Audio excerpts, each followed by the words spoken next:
All right, good evening, everyone, and thank you for joining us today. My name is Mary Catherine Arnold. I'll actually be standing in for Kim Bevington, who is our QEP Academic Success Center Manager.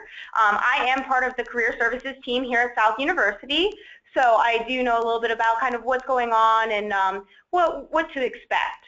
So tonight's event is being brought to you by the College of Arts and Sciences as part of the QEP Keeping It Real Classroom to Career co-curricular event series, and this event will be recorded. So if you miss anything or any part of this presentation, please don't fear, we will have it available to you.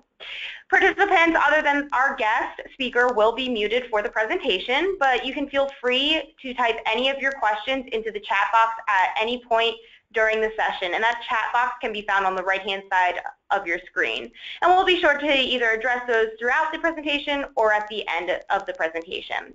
So again, thank you so much for joining us tonight. South University is very excited to have John Shelton, a Homeland Security Planner with the Palm Beach County Sheriff's Office, with us tonight to present a session on civilian careers in law enforcement. Mr. Shelton has an undergraduate degree in communications as well as his MBA. John has been working in law enforcement for the Palm Beach County Sheriff's Office for about 8 years now and has been in his current position for 2. So John, at this point in time, please feel free to take it away.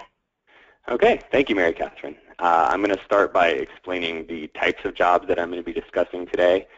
First of all, there's 2 basic divides in the law enforcement field for categories of jobs. We have the sworn and the non-sworn. Sworn employees are generally what you would think of as law enforcement officers.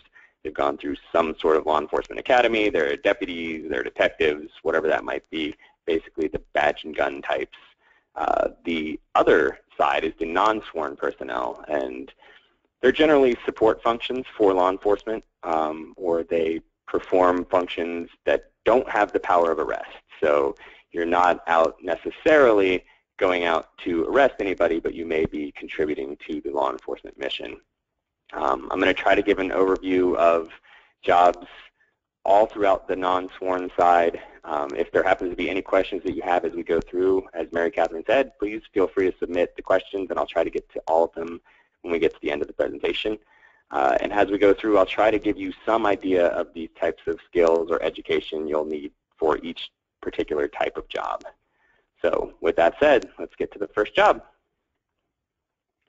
Dispatchers, you may know of as the people on the other side of the 911 call. If you've ever been to a dispatch center, it's just a sea of monitors. There's usually multiples on every single desk. Generally, these are the people that are going to send out resources to a 911 call, and it obviously can be any sort of 911 call, police, fire, medical, emergency, whatever it might be. It's generally pretty loud in their environment because there's a lot of different dispatching radio traffic going on at all times. And a lot of times it's not even just that you're sending out resources, you're doing checks for the people in the field. You're looking up data for them, criminal history, a vehicle tag, missing persons alert, those sorts of things. Next slide, please. For dispatchers, you're going to need to have clear communication skills because obviously you're going to be spending a lot of time communicating with both the public and with first responders. You'll need to know your way around databases. You'll need to know how to search them, how they operate. Believe it or not, some of them are actually pretty complex. The newer ones have gotten a lot more streamlined so that your searches can be really quick and concise and can give information out to the first responders as quickly as possible and to people calling in on the phone. You'll also generally have to do data entry into what's called the CAD, or computer-aided dispatch system. A lot of times as calls are coming in, you've got to push out the information as quickly as possible to the first responders so that they can see on their mobile data terminals what sort of issue is taking place, where it's located, what the complaint is, if there's any sort of associated criminal histories of the people involved, whatever that might be. They do have a professional organization, the Association for Public Safety Communications Officials. I'll give you everybody's association groups at the end so you can have some idea of where to go to look for jobs in those fields. All right, next, crime analysts. You can find them at just about any law enforcement agency. Usually the bigger the law enforcement agency, the more analysts you're going to have. Analysts do basically what their job title implies. You're going to do a whole lot of analysis on large data sets. You'll look for crime trends. Predictive policing is now the newest, hottest thing in law enforcement. So if you work for a law enforcement agency, you're likely going to spend some time doing that. CompStat is gradually disappearing in favor of predictive policing, but a lot of departments still have that. It's essentially compiling large amounts of statistics to give them to executive staff so they can know basically how well they're meeting their mission and their stated goals. You'll do a whole lot of reporting for detectives, deputies, field agents, whatever it might be, in order to let them know what sort of trends are taking place in the area that they're policing. To become an analyst, you're going to need a lot of different skills, and it kind of varies because there are actually some divisions within crime analysis. You can get even more segmented and specific, but just as a broad overview, mapping, also known as GIS, has become a big part of predictive policing in general. So you're going to have to know not only how to use mapped files, which are called shape files, but how to map and plot various things, which isn't as easy as it might sound or as Google Maps might lead you to believe. You'll have to know a lot about statistics and how to think critically, because you won't just hand someone a group of statistics. You're going to have to explain to them what they mean, what the trend might imply, those sorts of things. Usually, if you're presenting to any sort of executive staff or even supervisor within your department, you're going to have to write some sort of report, whether it's formal or informal, to present your findings to that person. So your written skills and your math skills have to be pretty sharp so you can convey the ideas that you're trying to convey. A lot of times, crime analysts have criminal justice degrees or something similar to that. Statistics also works, economics, those sorts of things. And I did include a link in there to the Bureau of Justice Assistance. They have the Professional Analyst Roadmap. It lists all sorts of things that you can do to get the different levels or tiers within the crime analysis world. They do also have a professional organization. It's the International Association of Crime Analysts, IACA.net. And once again, as with all these professional organizations, you can generally find out more about both the job and available jobs within that field. All right, next would be investigators. They're not at every agency. Some of them can actually be, or some of these jobs are sometimes reserved for sworn personnel, so you won't necessarily have an investigator at every agency. More and more agencies have them now, though, and generally it's going to be for the types of law enforcement functions that don't necessarily require badge and gun type functions. They will investigate low-level offenses like traffic collisions. They'll do property crimes. For example, if there's a home burglary, they can go out, take reports, take photos, those sorts of things, as long as there's not any reasonable threat to doing so. Financial crimes investigations and or computer crimes are generally more likely to go to investigators now than they used to be. And they, of course, do all sorts of background investigations. In some cases, they'll even prepare witnesses to testify in court.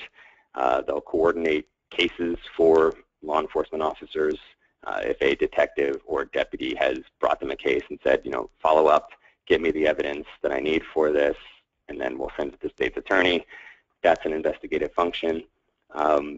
They get mixed reviews from police unions. Some like it because they're taking away from the jobs that they don't like to do that involve a lot of paperwork and report writing. Others are worried that it's going to encroach on their own jobs. So like I said, it's not necessarily a guarantee you'll find investigative jobs at every agency. And generally, I would say they're more likely to be found in larger law enforcement agencies. All right.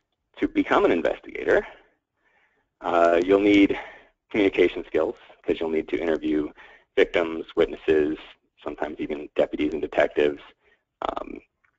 You'll have to be able to write reports and or written communications. Again, as I said earlier, if you're submitting something to the state's attorney, you're going to have to present it in a clear and concise fashion to those individuals. Beyond that, you may have to collect evidence at a crime scene. Again, I noted in PowerPoint for property crimes and things like that. Usually that involves some level of training. It's not necessarily expected that you'll have that before you begin your job. It's often provided by the law enforcement agency that you work for. And just as an example of one type of investigation, financial crimes, if you have a background in forensic accounting, that's generally something that's useful for financial investigations. And financial investigations take place not only at local law enforcement levels, but obviously there are federal agencies specifically designed to do those sorts of investigations. All right, and next, forensic technicians. These are the people you'll see on TV as the CSI types. They work in all sorts of capacities in law enforcement agencies, and they do a lot of different jobs. There's several different fields within forensic technicians. It's kind of an umbrella group for them. They'll generally have to be available at all hours to respond to crime scenes. You're going to collect and photograph evidence, document everything you get, because again, when you're submitting cases to an attorney, you have to have all of your evidence present and accounted for and explained how it was collected, the manner that was used to identify or analyze it, and any other additional information they'll need. Forensic technicians, it varies, again, like I said, the types of skills that you might need, but you'll generally need a specific background in the forensic field that you're hoping to practice in. A lot of times, and the largest growing field within this is DNA evidence. So if you are a forensic tech, you might have to specialize in some sort of biological field because you're going to be working with a lot of DNA. If we can move on to the next slide, I'll go over some educational requirements here. A lot of times you'll have to, after collecting the data, you'll have to analyze it, so you'll have to do database queries. Just as an example, if you collected some fingerprints, you're going to have to query those fingerprint samples against a national database. DNA, same sort of thing. You'll have to match DNA samples to a database. And again, the degree requirements on this one, I tried to be as vague as possible just because there's too many different subsets within forensic tech, but generally some sort of science field related to the specific skill that you're hoping to practice. They do also have, a professional organization, which is the American Academy of Forensic Sciences, also known as AAFS. And let's move on. Record specialists. A lot of times these are going to be the people that when you're walking into the front door of a law enforcement agency, they're going to be there. They're the public face because they're going to handle records requests, which if you work at a law enforcement agency, you will get a lot of. The larger the agency, the more record specialists, because the more records you will have. Records requests vary from state to state. Some states are a lot more liberal about what they'll allow as public records requests. Others are a little tighter with that, so that might also change the job outlooks in those places. But generally, if you're a record specialist, you're going to do a lot of data entry, a lot of pulling data and collecting data, presenting it in the manner that was requested. More and more law enforcement agencies are starting to deploy video, both in-car, dash cam, body-worn cameras. those sorts of things. As those requests come in for public records, you're going to have to redact out sensitive information or video footage. Generally, that sort of training is provided by the law enforcement agency that hires you, and they'll tell you what, for your local jurisdiction, needs to be redacted from any document that goes out in a public records request. Okay, to be a records specialist, you're going to have to know all about the public disclosure statutes, as I mentioned. Usually, if your agency is large enough to have in-house legal staff, they'll clue you in on exactly what the rules are. Otherwise, your in-house supervision would give you the most common statutes related to your position, and you'd be responsible for knowing the laws surrounding public disclosure. Again, as with a lot of these, you have to be very good with databases. More and more positions require that you're able to query databases. That doesn't necessarily mean you have to write the queries yourself, because a lot of times software can do that for you. But you should at least have some idea of how and where to look for the data that the public is requesting or that an attorney is requesting. A lot of times you'll also have to do research. People will call and say, not just that they want certain public records, but they want all records related to burglaries in some city radius. And so for that, you're going to have to go back and pull records from a certain from a certain time frame. It can vary as to whether you'll have to present any sort of related analysis with that. Generally not, but again, those laws vary. And again, because you're communicating with the public, especially in written form, you're going to have strong written communication skills.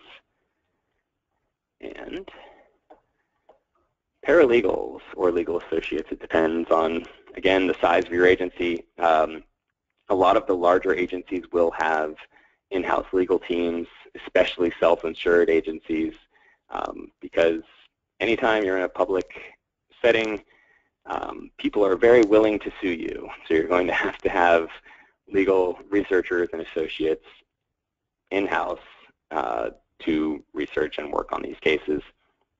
My examples of duties include research, research, and research, because that's what you're going to spend a lot of your time doing in these roles. They also, depending on the agency, and again, depending on the level at which you come into the agency, you might be reviewing agency policies, procedures, those sorts of things, and you'll often have to do legal reviews. If you're coming in as this is your first position, you'll often have your work supervised, edited, checked by someone senior to you. And of course, you'll have to know federal, state, and local statutes generally specific to law enforcement or just public government operations in general. You'll need to be strong in written communication. Of course, if you happen to be in a legal associate or paralegal field right now or a field of study, you probably already know that. Coming into these positions, Juris Doctor obviously would be slightly higher position than a paralegal if you have that. Criminal justice, legal studies, paralegals, all those sorts of degrees would help you to get those positions.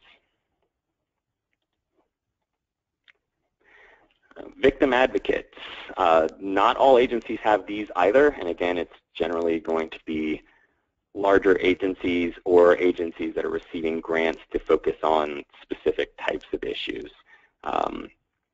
Usually, they're going to tend to be employed more often by a district attorney's office or even sometimes a public defender's office or a local nonprofit group. But they are law enforcement adjacent, so I decided to include them in this presentation as well. They do a lot of counseling services for people that are coming in because they are victims of crime or they were somehow related to a crime, if they were a witness or associated family member. These people will also generally do referrals to agencies that they know and trust within the community for those same groups, the victims, the family members, those sorts of things. They'll help coordinate social services. So as an example, if someone is going to end up homeless because they got evicted due to whatever reason, these people can work with social services agencies to help work on finding temporary housing and those sorts of things. Often they'll have some sort of working relationship with the criminal justice system on both sides. They might, again, if they work for a district attorney, they'll generally have contacts within law enforcement and within the public defender's office, so they'll basically serve as a liaison between all the various aspects of the criminal justice system. Victim advocates generally need to be very strong with their interpersonal communication skills. It helps if you have some sort of background in psychology or social work. Occasionally criminal justice works here as well. And you'll also have to be well-versed in what's available within your community so that you'll know the resources that are available to victims, family members, and even sometimes accused criminals. Okay, and next, law enforcement planners, which are near and dear to my heart because that's my current position. They're typically at larger agencies, although at smaller agencies, they're going to have a lot more on their plate. And essentially, they do almost anything related to the law enforcement profession. You're going to do budgeting, strategic planning. You're going to look into levels of staffing. There's actually specific formulas that can determine the most efficient police staffing in a given area. You'll have all sorts of projects thrown your way, usually from executive staff, and I speak from experience. You're generally given a large project. You have to manage it. You'll occasionally have to reach out to various other departments to help you research or provide data for projects that you're working on. You'll have to do your own research as far as what other agencies might be doing in certain areas. And last but not least, you may, depending on the size of the agency, have to work on grant funding or grant allocation. Law enforcement planners, again, because they touch a lot of different areas of law enforcement administration, you're probably going to have a fairly diverse background. You'll do a lot of financial management, data analysis. You'll have to write a whole lot. Your report writing in particular has to be very good because generally law enforcement planners are going to report to more executive staff, so they're going to want a more agency-wide view of what's going on in their agency or in their communities.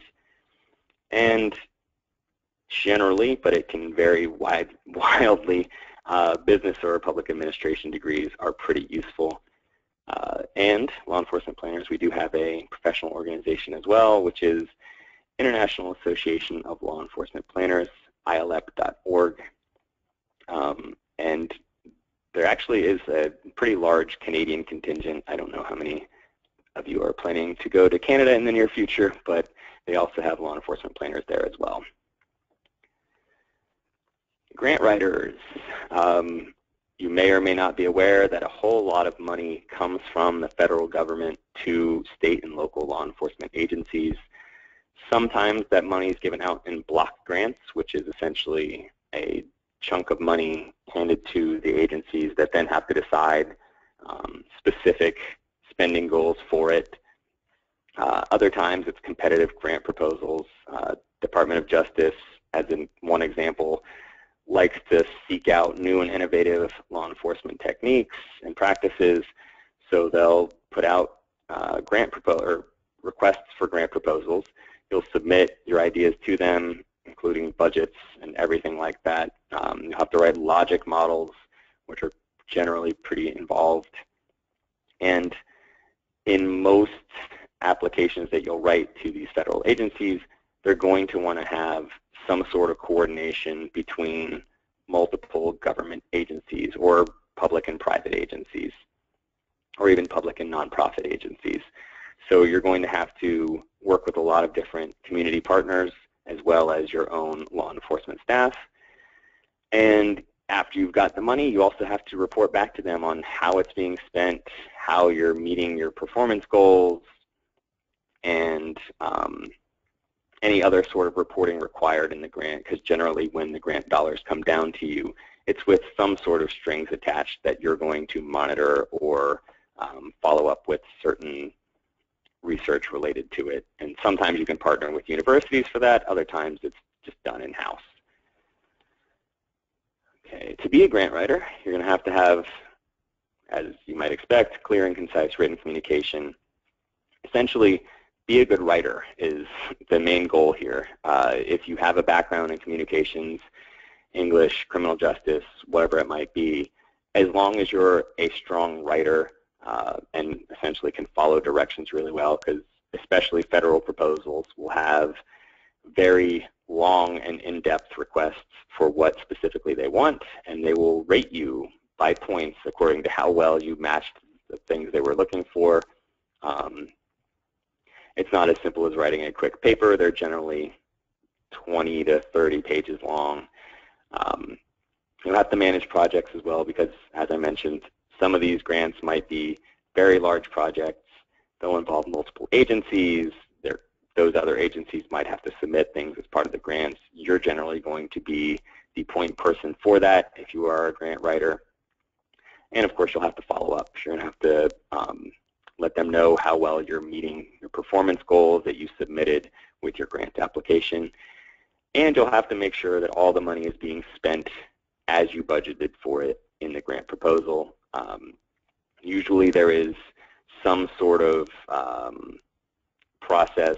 If you want to change anything related to the grant funding, you can submit a request to change it, but if it's substantially different from what you asked for, the answer might be no, because the money was given to you with very specific purposes in mind. Grants professionals do have their own association as well. It's grantprofessionals.org, which is nice and easy to remember. There's actually several other groups that offer training and certification in that field as well. Right. Public information officers, I'm sure you've seen before. They exist in many, many agencies, not just law enforcement. But typically in a larger agency, you'll have someone specifically slotted for this function. In smaller agencies, and again, I'm generalizing, this isn't necessarily true, but in smaller agencies, this can sometimes go to sworn officers or law enforcement agents. Generally in this position, you're going to do a whole lot of writing of press releases. You'll have to respond to calls, emails, whatever it might be from the media. You're essentially going to be a public face of the agency that you work for. So this can often involve a crazy 24-hour schedule where you're always on call. You're going to have to research any active investigations that are going on that might be of public interest so that you can speak with authority about them when you get asked, and you will get asked. Occasionally, you might be tasked with writing some speeches for yourself or other executives within your office. And last but not least, you may have to run social media campaigns. This is becoming more and more popular as law enforcement slowly moves into the field of social media. So if you have those sorts of skills, especially as someone new coming into the job, it can be more appealing to agencies that don't have those skills in-house. All right, you have to have, of course, excellent communication, both written and oral. Should be pretty obvious just from the title of this position. You have to be able to network with everyone, essentially. You have to be the friendly face, both inside your organization and outside. The inside your organization part is important because you're going to have to get information from your law enforcement organization and then be able to disseminate it properly to any outside source that's asking for it or internal source that's asking for it. So essentially you have to have strong working relationships with all parties involved, both inside and outside your organization. You don't have to be best friends, but you at least have to have some sort of cordial working relationship. Generally, journalism degrees, communications, criminal justice, there's all sorts of other degrees that would fit into this. That's just a broad overview of the types. And if you are interested in this field, the National Information Officers Association, which is NIOA.org, has plenty more about it. All right. I did mention at the very beginning that I wanted to try as best I could to tell you how you can get jobs in these fields. I mentioned various professional organizations as we went through, and I'd be glad to provide you a list of all of them for the various positions that I mentioned. But generally, if you're looking at local law enforcement, you're going to find the jobs posted on agency websites. There are some websites that will compile all the local law enforcement jobs within a certain state or a county or whatever it might be. If you're looking for statewide employment or employment by the state, you can generally look at the state Department of Law Enforcement, Department of Justice, or Department of Public Safety. The names vary based on the state, but it's generally one of those three things. For federal positions, by far the easiest place is usajobs.gov. That will give you almost all available federal positions. It's supposed to be all of them. I can't attest to whether they always have all of them, but regardless, you'll see a large amount of jobs nationwide on there, and you can filter it down to specific job areas. And as I mentioned earlier, if you're looking at jobs in any of these fields, look at the professional organizations related to those fields or any sort of certifying body for those fields, because oftentimes they'll have something on their websites or in some form they can provide for you of a list of employers in the field, open jobs, even just networking events that you can go to. And if anybody has any questions, feel free to ask, and I will do my absolute best to answer them. All right, John, it looks like we do have a couple of questions here for you. One of the first ones is thank you for giving all the overview that you did. Of the positions that you reviewed, what do you think might be the easiest for a new graduate without any experience in the field to look at and break into the field?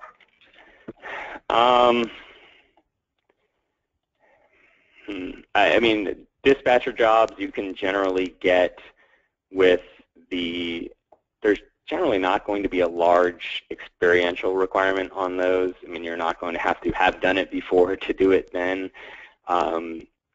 There's a lot of training given to those positions, so it's probably one of the easiest to break into.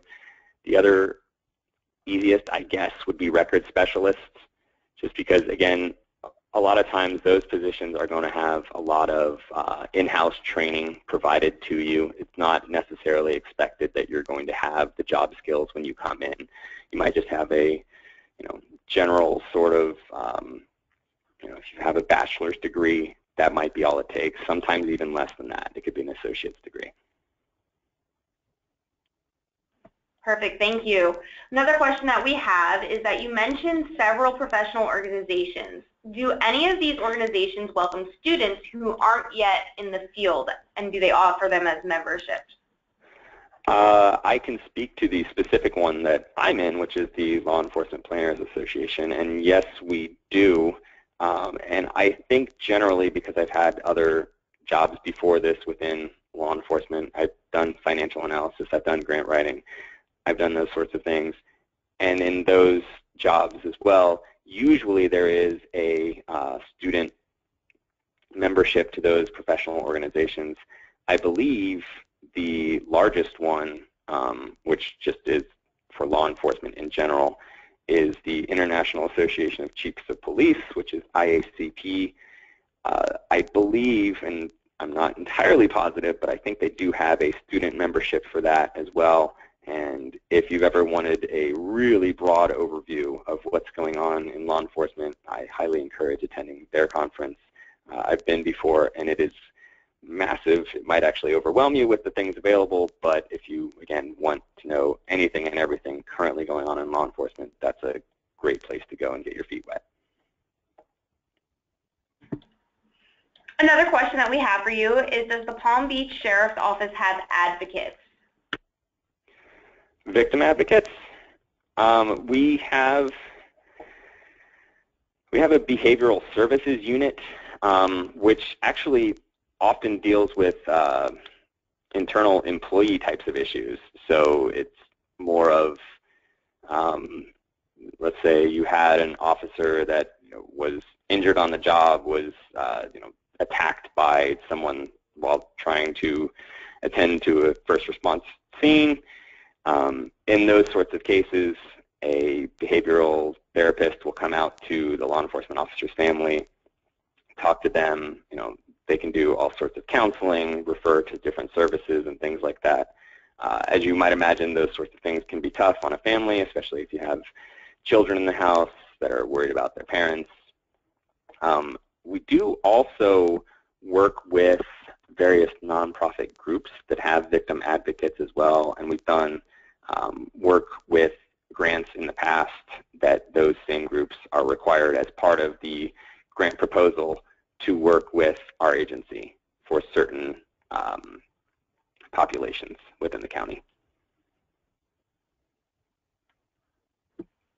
Another question that we have here for you is, can you tell us about planning in Homeland Security? Do you have to have a high-level security clearance for this? You do not, and generally, if it's required, the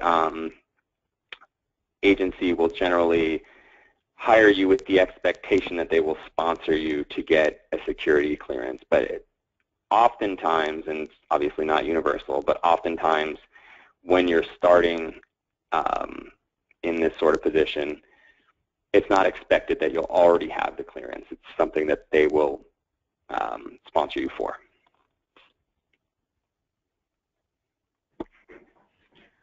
Another question, this one's a little bit more specific into a student situation. I am looking into getting into accounting, get my CPA, and move forward to forensic accounting. Will I need to change my major from accounting and business management to criminal justice? Or should I just wait until I get my bachelor's in accounting and then go back for criminal justice? Generally, I mean, you can look at job listings to find what's going to be most relevant for you. The best advice I can give to you is go find a job that would be your ideal, that fits what you want to do. Look at the job description, look at the requirements for that job.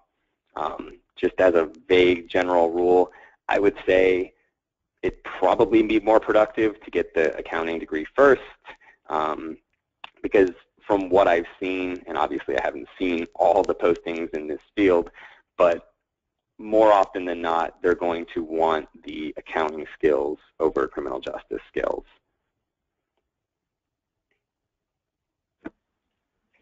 And do agencies offer internships for recent graduates who are not enrolled in graduate school yet? In other words, are there any internships we could apply for without having to go through a school?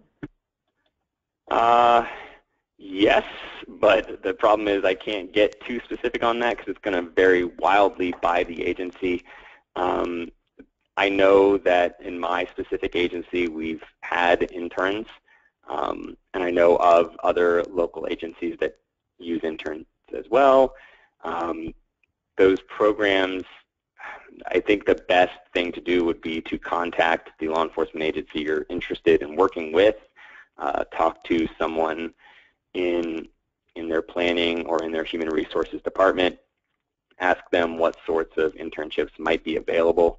The federal agencies will often have internships available as well, and for those, I believe they generally post them on that usajobs.gov site, but if you're looking for more state or local, you're probably going to want to just contact the agency that you'd be most interested in working for and contact their human resources, or as I said, law enforcement planning if it's a local agency, and ask them what they have available.